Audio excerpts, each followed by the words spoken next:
High, আমার নাম Dan, আর এই ভিডিওতে আমি আপনাকে দেখাবো কিভাবে নিউ ইয়র্কে এলএলসি শুরু করবেন। আমি প্রতিটা ধাপ বিস্তারিতভাবে দেখাবো যাতে আপনি নিশ্চিত থাকতে পারেন যে কোথাও কোনো ভুল করছেন না। ভিডিওর শেষে আপনি স্পষ্টভাবে জানতে পারবেন প্রতিটি ধাপে কি করতে হবে, আপনার কাছ থেকে কি কি দরকার, আর নিউ ইয়র্কে এলএলসি গঠনের খরচ কত হতে পারে। প্রক্রিয়াটি যতটা সম্ভব সহজ ও সরল করতে আমরা একটি রেজিস্টার্ড এজেন্ট সার্ভিস ব্যবহার করব ফাইলিংয়ের জন্য। আমি যদি আজ নিউ ইয়র্কে এলএলসি শুরু করতাম তাহলে এই সার্ভিসটাই ব্যবহার করতাম, আর আপনি দেখতে পাবেন কেন। আমরা যখন সেই ধাপে পৌঁছাবো তখন দেখবেন এটা কতটা ভালো অপশন। তবে চলুন প্রথম ধাপ দিয়ে শুরু করি, আপনার এলএলসির নাম নির্বাচন করা। আপনার এলএলসির নাম নিউ ইয়র্ক রাজ্যে অবশ্যই ইউনিক হতে হবে। এর মানে হলো নিউ ইয়র্কে নিবন্ধিত কোনো সক্রিয় ব্যবসার নাম আপনার নামের মতো বা খুব কাছাকাছি হতে পারবে না। আপনি যদি এমন কোনো নাম জমা দেন যা ইতিমধ্যে নেওয়া হয়েছে বা কোনো বিদ্যমান নামের খুব কাছাকাছি, তাহলে আপনার ফাইলিং বাতিল হতে পারে এবং রাজ্যের ফাইলিং ফি ফেরতযোগ্য নয়। তাই এটি যাচাই করা জরুরি। অন্য কিছুর আগে এটি করুন। নিউ ইয়র্কে নামকরণের কিছু নিয়ম আছে যা মানা জরুরি। প্রধান নিয়মটি হলো নামের শেষে অনুমোদিত ডিজাইনেটর থাকা আবশ্যক। এর মানে হলো আপনার নামের শেষে limited liability company, limited company অথবা সংক্ষেপে এলএলসি বা এলসি যোগ করতে হবে। অধিকাংশ মানুষ এলএলসি ব্যবহার করেন এবং এটা একদম ঠিক আছে। আপনাকে এমন শব্দ এড়িয়ে চলতে হবে যা আপনার ব্যবসাকে কোনো সরকারি সংস্থা বা আর্থিক প্রতিষ্ঠান বলে বোঝায়। এ ধরনের শব্দের মধ্যে রয়েছে এজেন্সি, কমিশন, ব্যুরো, ব্যাংক বা ট্রাস্ট। নিষিদ্ধ শব্দ ব্যবহার করলে আপনার ফাইলিং বাতিল হবে। নাম ঠিক করার পর তার প্রাপ্যতা যাচাই করুন। নিউ ইয়র্কে আপনি নিউ ইয়র্ক ডিপার্টমেন্ট অফ স্টেটের ওয়েবসাইটের মাধ্যমে এটি করতে পারেন। New York department of state পরিচালিত অফিসিয়াল সার্চ টুল রয়েছে, আর আমি তার লিঙ্ক বর্ণনায় দিয়ে দেব। এটি ব্যবহার করা সম্পূর্ণ বিনামূল্যে। আপনার পছন্দের নামটি সার্চে লিখুন এবং দেখুন একই বা খুব কাছাকাছি কোনো নাম আসে কিনা। আপনি যদি কাছাকাছি কোনো নাম দেখতে পান তাহলে সামনে এগোনোর আগে অন্য একটা নাম বেছে নেওয়াই ভালো। এই সুযোগে দ্রুত ব্র্যান্ড চেক করুন। আপনার ব্যবসার জন্য ডোমেন নাম খুঁজে দেখুন আর প্রধান সোশ্যাল মিডিয়া প্ল্যাটফর্মগুলোতেও খোঁজ নিন। সব জায়গায় ঠিক একই নাম পাওয়া না গেলেও সমস্যা নেই। সাধারণত সোশ্যাল হ্যান্ডেলে ছোট কোনো ভিন্নতা যোগ করতে পারেন। তবে নামটি আপনার ব্র্যান্ডের জন্য ঠিকঠাক কাজ করে কিনা সেটা নিশ্চিত হয়ে তারপর চূড়ান্ত করুন। সব শেষে দ্রুত একটা ট্রেডমার্ক সার্চ করে নিন। আপনি ইউএসপিটিও অর্থাৎ United states patent and trademark অফিসের ডাটাবেসে গিয়ে আপনার নামটি খুঁজে দেখতে পারেন। এলএলসি গঠনের জন্য ট্রেডমার্ক লাগবে না, কিন্তু কেউ যদি ইতিমধ্যে একই রকম নাম ট্রেডমার্ক করে থাকে তাহলে ভবিষ্যতে আইনি সমস্যায় পড়তে পারেন। আমি OUSPTO সার্চ টুলের লিঙ্ক ডেসক্রিপশনে দিয়ে দেব। এটা করতে মাত্র কয়েক মিনিট লাগে, আর নাম চূড়ান্ত করার আগে এটা করা সত্যিই জরুরি। আপনার নাম ঠিক হয়ে গেলে দ্বিতীয় ধাপে যাওয়ার সময় এবার বেছে নিতে হবে একজন রেজিস্টার্ড এজেন্ট। একজন রেজিস্টার্ড এজেন্ট হলো এমন একজন ব্যক্তি বা কোম্পানি যারা আপনার এলএলসির পক্ষ থেকে অফিসিয়াল চিঠিপত্র গ্রহণ করে। এর মধ্যে পড়ে আইনি নোটিশ, সরকারি চিঠি এবং সার্ভিস অফ প্রসেস, যা হচ্ছে সেই আনুষ্ঠানিক কাগজপত্র যেগুলো আপনার ব্যবসা যদি কখনো মামলা খায় তখন পাঠানো হয়। নিউ ইয়র্কে প্রতিটি এলএলসির জন্য একজন রেজিস্টার্ড এজেন্ট থাকা বাধ্যতামূলক। নিউ ইয়র্কে আপনার রেজিস্টার্ড এজেন্টের অবশ্যই রাজ্যের মধ্যে একটি ফিজিক্যাল স্ট্রিট ঠিকানা থাকতে হবে। ইও বক্স চলবে না, এবং তাদের অবশ্যই স্বাভাবিক ব্যবসায়িক সময়ে উপস্থিত থাকতে হবে ডকুমেন্ট গ্রহণের জন্য। নিউ ইয়র্ক সম্পর্কে আরও একটি বিশেষ নিয়ম আছে যা জানা দরকার। রাজ্য আইন অনুযায়ী এলএলসি গঠনের পর টানা 6 সপ্তাহ ধরে 2টি সংবাদপত্রে একটা আইনি বিজ্ঞপ্তি প্রকাশ করতে হয়।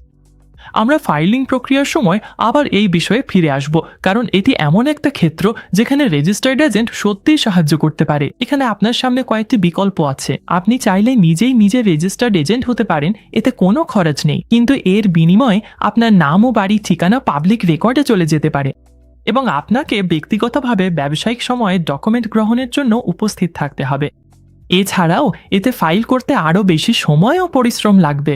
অন্য বিকল্প হলো একটি রেজিস্টার্ড এজেন্ট সার্ভিস ব্যবহার করা, যারা আপনার জন্য এসব কিছু সামলে নেয়। বেশিরভাগ মানুষের জন্য একটা সার্ভিস ব্যবহার করাই বেশি যুক্তিযুক্ত।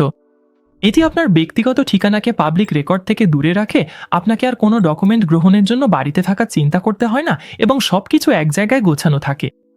এটি খুব বেশি খরচও নয়। সাধারণত সবকিছু ঠিকভাবে সামলানোর জন্য এই খরচটা যথেষ্ট সার্থক, যাতে আপনাকে আর চিন্তা করতে না হয়।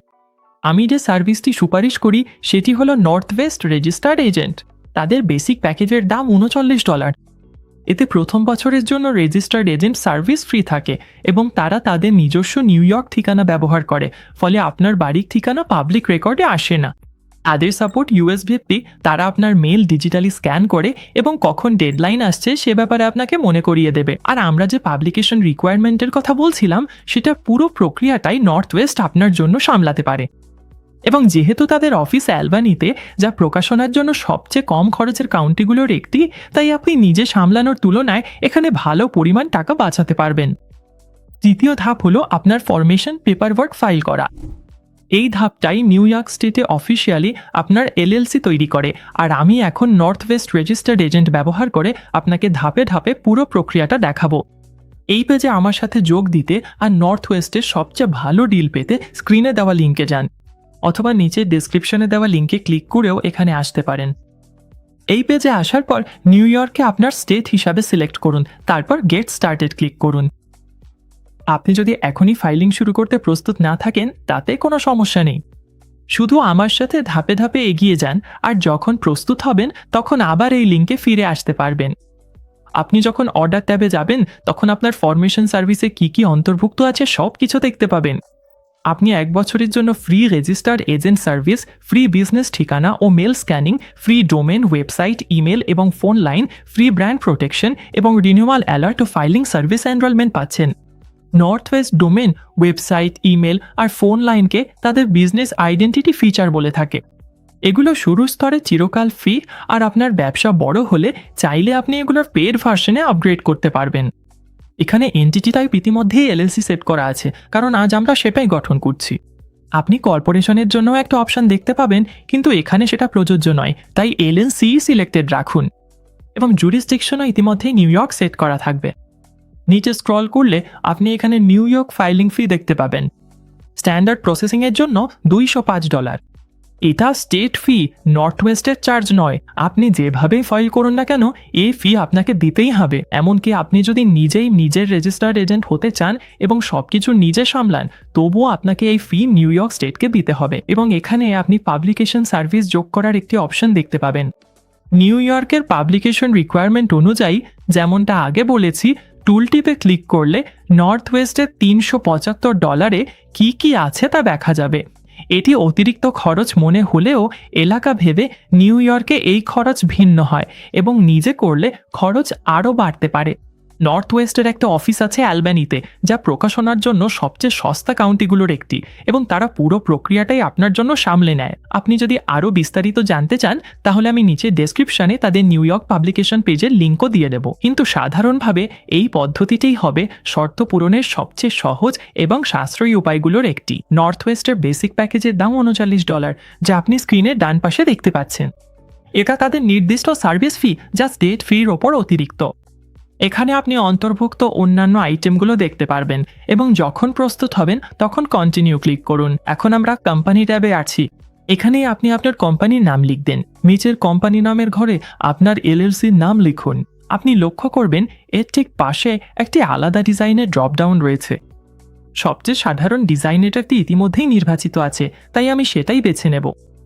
এর নিচে আপনি একটা প্রিভিউ দেখতে পাবেন, যেখানে দেখানো হবে আপনার ব্যবসার নাম স্টেট রেকর্ডে ঠিক কিভাবে দেখা যাবে। যদি আপনার নামটি পাওয়া না যায়, নর্থ ওয়েস্ট আপনাকে কিছু বিকল্পের মাধ্যমে গাইড করবে। আমি এখানে বিজনেস টিউটোরিয়াল একাডেমি এলএলসি ব্যবহার করব। আপনি কাজ শেষ করলে কন্টিনিউ ক্লিক করুন। এখন আমরা বিজনেস ডিটেলস ট্যাবে আছি।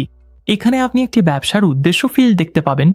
আপনার এলএলসি কি করে তার একটি সংক্ষিপ্ত বিবরণ লিখুন। 1 বা 2 লাইনের বিবরণই যথেষ্ট। এটি সহজ ও সরল রাখুন। উদাহরণস্বরূপ আমি লিখব, ব্যবসা ও উদ্যোক্তার জন্য শিক্ষামূলক কন্টেন্ট, টিউটোরিয়াল এবং অনলাইন কোর্স তৈরি ও প্রকাশ। ফিজিক্যাল অ্যাড্রেস আর মেলিং অ্যাড্রেস দুই ক্ষেত্রেই দেখবেন এগুলো ইতিমধ্যে নর্থ ওয়েস্টের রেজিস্টার্ড এজেন্ট ঠিকানায় সেট করা আছে। এটাই আমরা চাই। নর্থ ওয়েস্ট ব্যবহার করার এটি একটা আসল সুবিধা। আপনি যদি মিল প্রশ্নবোধক চিহ্নের টুলটিপে ক্লিক করেন, তাহলে তারা ব্যাখ্যা করবে কেন তাদের ঠিকানা ব্যবহার করলে আপনার ব্যক্তিগত তথ্য পাবলিক রেকর্ডে প্রকাশ পায় না। আমি পরামর্শ দেব এই দুটি ঠিকানাই নর্থ ওয়েস্টের ঠিকানায় সেট করে রাখুন। এরপর যদি আপনার কোনো ব্যবসায়িক আইনজীবী থাকেন, তাহলে এটিকে হ্যাঁ করুন এবং তার ইমেল ঠিকানা দিন। যদি না থাকে তাহলে এটিকে না হিসেবেই রাখুন। সবকিছু শেষ হলে কন্টিনিউ বোতামে ক্লিক করো। এখন আমরা অ্যাকাউন্ট ট্যাবে আছি। এখানেই আপনি নর্থ ওয়েস্টের জন্য আপনার লগ তৈরি করবেন। আপনার প্রথম ও শেষ নাম লিখুন, এরপর একটা ফোন নম্বর দিন। নর্থ ওয়েস্ট দ্বিস্তরীয় যাচাইকরণ ব্যবহার করে অ্যাকাউন্ট সুরক্ষায় আপনার ইমেল ও একটি নতুন শক্তিশালী পাসওয়ার্ড দিন। এটি অন্য কোথাও ব্যবহার করবেন না এবং নিরাপদে রাখুন। শেষে কন্টিনিউ ক্লিক করুন। পরবর্তী ধাপ হল ম্যানেজমেন্ট ট্যাব। এখানে আপনি আপনার ব্যবস্থাপনার ধরন নির্বাচন করবেন। মেম্বার ম্যানেজ ইতিমধ্যে নির্বাচিত আছে এবং বেশিরভাগ মানুষের জন্য এটাই সঠিক পছন্দ। যদি আপনি টুল টিপে ক্লিক করেন তাহলে এটি পার্থক্যটি ব্যাখ্যা করে। মেম্বার ম্যানেজড মানে মালিকরাই নিজেরাই সব সিদ্ধান্ত নেন। ম্যানেজার ম্যানেজড তাদের জন্য যেখানে মালিক দৈনন্দিন কার্যক্রমে জড়িত নন এবং ব্যবসায়িক সিদ্ধান্ত নেওয়ার জন্য একজন ম্যানেজার নিয়োগ করতে চান। আপনি যদি নিশ্চিত না হন তাহলে মেম্বার ম্যানেজডই রেখে দিন। এর নিচে আপনি মেম্বার 1 দেখতে পাবেন। এখানে আপনার প্রথম ও শেষ নাম লিখুন। ঠিকানাটি ইতিমধ্যে তাদের রেজিস্টার্ড এজেন্টের ঠিকানায় সেট করা আছে, যেটা আমাদের দরকার। আপনার এলএলসিতে একাধিক মালিক থাকলে অ্যাড মেম্বারে ক্লিক করুন এবং প্রতিটি ব্যক্তির তথ্য একইভাবে দিন। সবকিছু শেষ হলে কন্টিনিউতে ক্লিক করুন। এখন আপনি রেকমেন্ডেড ট্যাবে আছেন এবং এখানেই আসলে আমরা আপনার এলএলসি সেটআপের ধাপ 4 পরিচালনা করি। আপনার এমপ্লয়ার আইডেন্টিফিকেশন নাম্বার বা ইআইএন নেওয়া। এখানে প্রথম অপশন হিসাবে ট্যাক্স আইডি দেখতে পারেন। এটাই আপনার ইআইএন। আপনার ইআইএন মূলত আপনার ব্যবসার সোশ্যাল সিকিউরিটি নম্বরের মতো। আপনাকে এটি ব্যবসার ব্যাংক অ্যাকাউন্ট খুলতে, ট্যাক্স ফাইল করতে এবং ভবিষ্যতে কখনো কর্মচারী নিয়োগ করতে হলে ব্যবহার করতে হবে। $50 বিনিময়ে নর্থ ওয়েস্ট আপনার জন্য সমস্ত আইআরএস কাগজপত্র সামলাবে এবং আপনার ইআইএন প্রস্তুত হলে সরাসরি আপনার নর্থ ওয়েস্ট অ্যাকাউন্টে চলে আসবে। $50 বাঁচাতে irs.gov এ গিয়ে আইআরএস থেকে সরাসরি বিনামূল্যে ইআইএন নিন। আপনার নিউ ইয়র্ক এলএলসি অনুমোদিত হলে তবেই আবেদন করুন। কাজ এগিয়ে নিতে নর্থ ওয়েস্টকে $50 দায়িত্ব দেওয়া ভালো। আমি পরে এগিয়ে করার কথা ভাবছি। না হলে অনুমোদন পেলে সরাসরি আইআরএস সাইটে আবেদন করুন। পরবর্তী অপশনটি হল আইআরএস এর সাথে এস কর্প নির্বাচন। এর মানে আপনি কর্পোরেশন করছেন না, আপনি এখনও একটি এলএলসি গঠন করছেন। এটি কেবল একটি ট্যাক্স নির্বাচন যা আইআরএস আপনার ব্যবসার কর পদ্ধতি বদলায়। নিশ্চিত না হলে আপাতত এটি এড়িয়ে যান। আপনি পরে এটি নির্বাচন করতে পারেন এবং ব্যবসা শুরুর পর সিপি এর সাথে আলোচনা করতে পারেন। আমরা ধাপ 7-এ এটি আবার দেখব। এরপর প্রিমিয়াম মেল সার্ভিস। এটি আপনার রেজিস্টার্ড এজেন্ট সার্ভিস থেকে আলাদা। এটি আপনার সমস্ত নিয়মিত ব্যবসায়িক চিঠিপত্রের জন্য। আপনি যদি একটা আসল বাণিজ্যিক ভবনে একটা ইউনিক ব্যবসায়িক ঠিকানা চান এবং আপনি চান নর্থ ওয়েস্ট আপনার সমস্ত আগত চিঠিপত্র সামলাক, তাহলে এই অপশনটি আপনার জন্য। এটি সবার জন্য প্রয়োজনীয় নয়, বিশেষ করে যদি আপনার ইতিমধ্যে ভালো চিঠিপত্রের ব্যবস্থা থাকে। তবে জানা ভালো যে এই সুবিধাটি পাওয়া যায়। বিকল্পগুলো দেখতে চাইলে এটি চালু করুন, আর যদি দরকার না হয় তাহলে বন্ধই রাখুন। আমি নিচের বর্ণনায় তাদের নিউ ইয়র্ক মেল ফরওয়ার্ডিং পৃষ্ঠার লিঙ্ক দিয়েছি, যেখানে আরও বিস্তারিত তথ্য আছে। আপনি যদি আপনার ব্র্যান্ডের নাম বা লোগো সুরক্ষিত করতে চান, north West $5.99 trademark filing service offer করে। এটি আপনার এলএলসি গঠনের জন্য বাধ্যতামূলক নয়, তবে আপনি যদি একটি সত্যিকারের ব্র্যান্ড গড়ে তুলতে চান তাহলে এটি বিবেচনা করার মতো। আপনি আজ এটি এড়িয়ে যেতে পারেন এবং পরে ফিরে আসতে পারেন। শেষ অপশনটি হলো ডিবিএ ট্রেড নেম ফাইলিং, যাকে ডুইং বিজনেস অ্যাজও বলা হয়। এটি আপনার এলএলসিকে আইনি এলএলসি নামের পরিবর্তে অন্য নামে প্রকাশ্যে পরিচালনা করার সুযোগ দেয়। আপনার ব্র্যান্ডের নাম এবং এলএলসির নাম যদি একই হয় তাহলে এটি আপনার দরকার নেই। আপনি যদি সম্পূর্ণ নতুন ব্যবসা গড়ে না তোলে অন্য নামে ব্যবসা করতে চান তাহলে এখানে $150 দিয়ে এটি যোগ করতে পারেন। এবং আপনি যদি এইগুলোর কোনোটাই নিয়ে এখনই নিশ্চিত না হন, চিন্তা করবেন না। নিচের গুড টু নো সেকশনে যেমনটি দেখতে পাচ্ছেন, আপনি আপনার অ্যাকাউন্ট থেকে পরে যে কোনো সময় এই সার্ভিসগুলো যোগ বা বাতিল করতে পারবেন। আপনি প্রস্তুত হলে কন্টিনিউতে ক্লিক করুন। এখন আপনি পেমেন্ট ট্যাবে আছেন। আপনার পেমেন্টের তথ্য এবং বিলিং ঠিকানা দিন, আর সাবমিট করার আগে স্ক্রিনের ডান পাশে অর্ডার সামারি একবার দেখে নিন। এখানে আপনি Northwest basic package, New York state filing fee এবং আপনি যেসব অ্যাড অন বেছে নিয়েছেন সেগুলো দেখতে পাবেন। সব কিছু ঠিক আছে কিনা নিশ্চিত করুন এবং সাবমিট অর্ডার ক্লিক করুন। আপনার পেমেন্ট সম্পন্ন হলে আপনাকে আপনার নর্থ ওয়েস্ট অ্যাকাউন্টে নিয়ে যাওয়া হবে। সেখান থেকে আপনি আপনার ফাইলিংয়ের স্ট্যাটাস ট্র্যাক করতে পারবেন এবং একটি আনুমানিক সম্পন্ন হওয়ার তারিখ দেখতে পাবেন। নিউ ইয়র্কে স্ট্যান্ডার্ড প্রসেসিংয়ে 1 দিন সময় লাগে, তাই আপডেটের জন্য নর্থ ওয়েস্ট থেকে আপনার ইমেল নজরে রাখুন। আপনি যখন আপনার ইআইএন এর জন্য আবেদন করেছেন এবং অর্ডার সাবমিট করেছেন, তখন চলুন পঞ্চম ধাপে যাই, আপনার অপারেটিং এগ্রিমেন্ট তৈরি করা। নিউ ইয়র্ক আসলে এলএলসিদের জন্য অপারেটিং এগ্রিমেন্ট থাকা বাধ্যতামূলক করেছে। ভালো খবর হলো এটি আপনাকে স্টেটে জমা দিতে হয় না, শুধু আপনার ব্যবসার রেকর্ডের সাথে এটি হাতে রাখতে হবে এলএলসি গঠনের 90 দিনের মধ্যে। যদিও এটি বাধ্যতামূলক, এটি সত্যিই কাজে লাগে। এটি না থাকলে নিউ ইয়র্কে ডিফল্ট নিয়মগুলো আপনার এলএলসি পরিচালনা করবে, আর সেই নিয়মগুলো হয়তো আপনার ব্যবসা পরিচালনার ইচ্ছার সাথে মিল নাও খেতে পারে। একটা লিখিত অপারেটিং এগ্রিমেন্টে মালিকানা, সিদ্ধান্ত গ্রহণ এবং লাভ বন্টন সবকিছুই লিখিতভাবে নির্ধারিত থাকে। এটি আপনার দায়বদ্ধতার অবস্থানকেও সুরক্ষিত রাখতে সাহায্য করে। যদি কখনো আপনার এলএলসি আদালতে চ্যালেঞ্জের মুখে পড়ে, আপনি একমাত্র সদস্য হলেও এটি রাখা মূল্যবান। নর্থ ওয়েস্ট আপনার অ্যাকাউন্টের ভেতরে বিনামূল্যে অপারেটিং এগ্রিমেন্টের টেমপ্লেট সরবরাহ করে। আমি নিচের ডেসক্রিপশনে একটি লিঙ্কও দিয়ে দেব। এটি ডাউনলোড করুন, আপনার তথ্য পূরণ করুন, সাইন করুন এবং আপনার ব্যবসার রেকর্ডের সাথে রাখুন। এটি আপনাকে স্টেটে জমা দিতে হয় না, এটি শুধু আপনার এলএলসির জন্য একটি অভ্যন্তরীণ ডকুমেন্ট। এরপর ধাপ 6, একটা ব্যবসায়িক ব্যাংক অ্যাকাউন্ট খোলা। আপনার অপারেটিং এগ্রিমেন্ট প্রস্তুত হয়ে গেলে একটি ব্যাংক অ্যাকাউন্ট খোলার জন্য আপনার যা কিছু দরকার সবই আপনার কাছে থাকবে। বেশিরভাগ ব্যাংক আবেদন করার সময় আপনার কাছে ইআইএন এবং অপারেটিং এগ্রিমেন্ট চাইবে, তাই যাওয়ার আগে দুটোই থাকা ভালো। লক্ষ্যটা খুব সহজ, আপনার ব্যবসার টাকা পুরোপুরি আলাদা রাখুন আপনার ব্যক্তিগত টাকার থেকে। আপনার এলএলসি সক্রিয় হয়ে গেলে সব ব্যবসার আয় আপনার ব্যবসার অ্যাকাউন্টে জমা হবে এবং সব ব্যবসার খরচ সেখান থেকেই হবে। একটা এলএলসির প্রধান সুবিধাগুলোর একটি হলো ব্যবসায় কোনো সমস্যা হলে আপনার ব্যক্তিগত সম্পদ সুরক্ষিত থাকে। কিন্তু যদি আপনার ব্যক্তিগত এবং ব্যবসার টাকা একসাথে মিশে যায়, তাহলে সেই সুরক্ষা চলে যেতে পারে। একটা আদালত সিদ্ধান্ত নিতে পারে যে আপনার এলএলসি আসলে আলাদা কোনো সত্তা নয়, এবং তখন আপনার ব্যক্তিগত সম্পদ যেমন বাড়ি, গাড়ি, সঞ্চয় সবই ঝুঁকিতে পড়তে পারে। প্রথম দিন থেকেই সবকিছু আলাদা রাখুন। একটি ব্যবসায়িক ব্যাংক অ্যাকাউন্ট খোলার আগে ধাপ 4-এ পাওয়া আপনার লাগবে। ব্যাংকগুলো আপনার ব্যবসা যাচাই করার জন্য এটি চায়। একবার অ্যাকাউন্ট খুলে গেলে সব ব্যবসায়িক কেনাকাটার জন্য একটি ব্যবসায়িক ডেবিট বা ক্রেডিট কার্ড ব্যবহার করুন। প্রতিবার রসিদ জমা রাখুন আর একটি সাধারণ হিসাবরক্ষণ পদ্ধতি গড়ে তুলুন। শুরুতে এমনকি একটি সাধারণ স্প্রেডশিটও যথেষ্ট। মাসে একবার তা পর্যালোচনা করুন, তাহলে করের সময় আপনার কাছে পরিষ্কার হিসাব থাকবে, যা কাজ অনেক সহজ করে দেবে। আমি নিচের বিবরণে আমার প্রস্তাবিত ব্যবসায়িক ব্যাংক অ্যাকাউন্টের লিঙ্কও দিয়েছি, একবার দেখে নিন আর দেখুন এটি আপনার ব্যবসার জন্য উপযুক্ত কিনা। শেষ ধাপটি হলো ধাপ 7, আপনার এলএলসি ভালো অবস্থায় রাখা।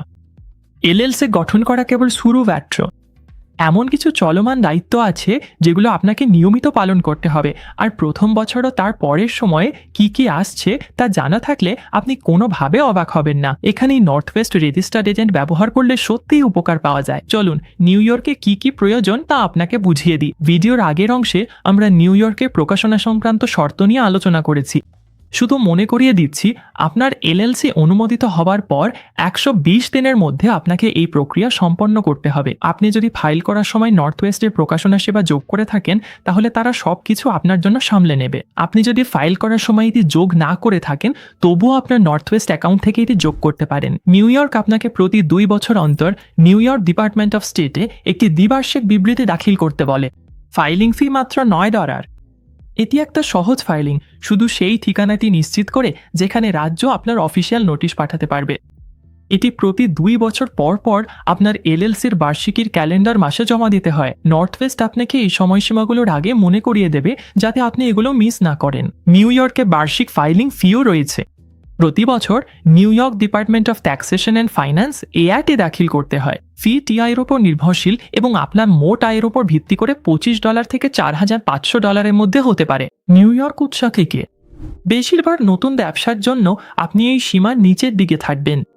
একজন সিপিএ আপনাকে নির্দিষ্টভাবে বুঝতে সাহায্য করতে পারেন কোনটি আপনার ক্ষেত্রে প্রযোজ্য, যেটা আমরা একটু পরেই আলোচনা করব। এবং শেষ করার আগে আমি আপনাকে পেশাদার দিক থেকে কয়েকটি সুপারিশ দিতে চাই। আমি আইনজীবী নই এবং আমি হিসাবরক্ষকও নয়। আমি এখানে যা শেয়ার করছি তা নিউ ইয়র্কের জন্য নির্দিষ্ট তথ্য, তবে এটি কোনো আইনি বা ট্যাক্স পরামর্শ নয়। আপনার পরিস্থিতি ভিন্ন হতে পারে, তাই দয়া করে এই ভিডিওটিকে একটি চমৎকার শুরু হিসাবে দেখুন, তবে প্রয়োজনে পেশাদার পরামর্শের বিকল্প হিসাবে নয়। এই কথা বলার পর আমি অবশ্যই সুপারিশ করব যে কোনো এক সময়ে স্থানীয় কোনো ব্যবসায়িক আইনজীবীর সঙ্গে যোগাযোগ করুন, বিশেষ করে দুটি বিষয়ে।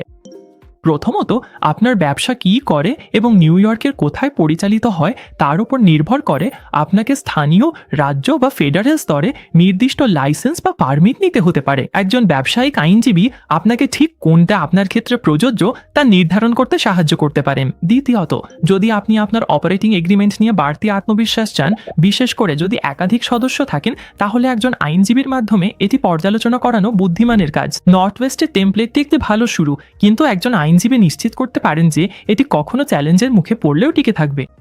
ট্যাক্সের দিক থেকে আমি শুরুতেই একজন সিপিএ বা ট্যাক্স অ্যাডভাইজার খুঁজে নেওয়ার পরামর্শ দেব, এমনকি আপনার ব্যবসা একেবারে নতুন হলেও। তারা আপনাকে যেসব বিষয়ে ভাবতে সাহায্য করতে পারেন তার মধ্যে একটি হলো ভবিষ্যতে এস কর্প নির্বাচন করা আসলেই আপনার জন্য যুক্তিযুক্ত কিনা। আপনার আয় নির্দিষ্ট এক পর্যায়ে পৌঁছালে এই নির্বাচনটি আপনার স্বনিয়োজিত ট্যাক্সের বোঝা কমাতে পারে, তবে এর সঙ্গে অতিরিক্ত দায়িত্বও আসে, যেমন পেরোল, আরও কঠোর হিসাবরক্ষণ এবং বেশি রিপোর্টিং। এটি সবার জন্য নয় এবং সময় জ্ঞানও জরুরি। নিজের সিদ্ধান্তে না নিয়ে কোনো পেশাদারের পরামর্শ নিন। একজন সিপিএ আপনাকে ত্রৈমাস কর পরিশোধে সাহায্য করতে পারেন। এতে বছরের শেষে বড় বিলের ভয় থাকবে না এবং তাদের হিসাবরক্ষণ পদ্ধতি আপনার ব্যবসার স্বচ্ছতা বজায় রাখবে। নিউ ইয়র্কে এলএলসি খোলার সব তথ্য এটাই। শুরু করতে চাইলে সেরা মূল্যে নর্থ ওয়েস্ট রেজিস্টার্ড এজেন্ট পেতে ডেসক্রিপশনের লিঙ্কটি ব্যবহার করুন। দেখার জন্য ধন্যবাদ। আপনার নতুন ব্যবসার জন্য শুভকামনা। পরের ভিডিওতে দেখা হবে।